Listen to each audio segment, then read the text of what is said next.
my name is Fletcher, and I'm going to teach you how to build your very first Magic the Gathering Commander deck. Now, I love Magic the Gathering. I think it's a super fun card game, and I think Commander's the best format. And I'm just going to give you a couple tips, go over some of the basics, as well as some more of the nuanced things that might get missed on your first attempt at building a deck. We're going to make it as easy as you possibly can. The first step would be to choose a commander. Today we'll be going over Pharika, God of Affliction, and I chose it for a couple reasons. Those reasons are I like what it does. It makes snakes. The snakes are enchantments, and I think that is a really fun thing I can do. And on top of that, one thing that's really fun about the game is you kind of have a connection to the characters you play with. I love the world that this character's from. It's inspired by Greek mythology, so I think that's really interesting. So those two things are going to combine to make it so I'm going to build around Pharika. Now, the first thing that you have to figure out is the direction you want to go with the deck. As I said before, Pharika makes snakes. The snakes happen to be enchantments. So I'm going to build a deck that is based around having a lot of enchantments.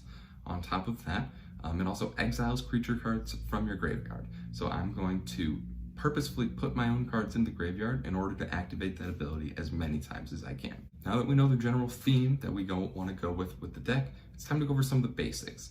Some of the most important things you can do in the game are have access to mana and draw cards, and that can be done through enchantments to fit with our theme. It's really important to make sure that the basics, things like creating mana, removing threats, and card draw are all done within your original theme. So we're going to do that with as many enchantments as I possibly can.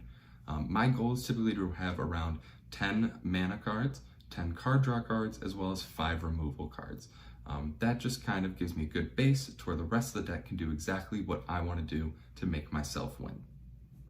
One thing I think is kind of a small detail that I feel like gets missed often is trying to make sure that on things like your card draw spells, you have a good mix of things that draw a lot of cards at once versus things that draw you small amounts of cards multiple times. So that would be like the difference between Return of the Wild Speaker versus Lifecrafter's Bestiary.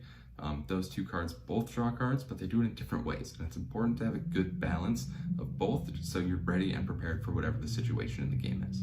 After acquiring your 10 mana cards, your 10 card draw cards, and your 5 removal cards, it's really important to figure out how you actually are going to win the game. That's always the goal. And this is going to be a very creature heavy and enchantment heavy deck. So one of the things that I've determined to be one of the win conditions is a card called Beastmaster Ascension. That's going to synergize with the rest of my deck because it's an enchantment, and other cards that worry about enchantments will notice it, as well as it cares about having a lot of creatures. And because of our commander, we're going to be making a lot of snakes, so it's going to fit perfectly, and it's going to be one of the ways, one of the options we have to end up winning the game in the long run. So one of the more complicated things I talked about earlier was making sure that you have a good mana curve to your deck. And that's the amount of mana it costs to play every spell. So the way that works is you want the majority of them to be around 3 to 5, and you want the whole mana curve to look like a bell curve. So let me explain. You want to have a couple cards that have somewhere around 1 to 2 mana, and then as it gets closer to the 3 to 5, you want more, and as it gets above, say 6, 7, 8, 9, you want less again. So you want to make sure that the middle of the game is where you're able to play the most spells. So one of the things I do towards the end of deck building is I worry about my lands. Lands are how you produce the mana, so you want to make sure that you have enough in your deck. In a 100 card deck, I typically play around 35 to 36 lands. I feel like that's a good number to where I'm consistently drawing them and able to play the game. In this deck, we're going to be playing both forests and swamps, as well as a couple other lands, but it's important to make sure that the cards in your deck reflect the number of basic lands you have. So if you have more green cards in your deck, you want to play more forest. If you have more black cards in your deck, you want to play swamps. And that's just to make sure that you always have the right mana to play all the cards that you need to play.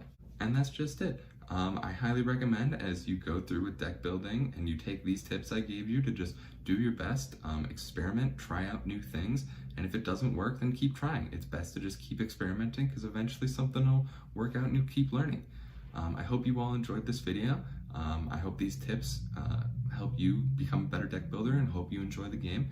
Thank you very much for watching. Please leave a like, comment, subscribe, and I'll see you all in another video. Thank you very much.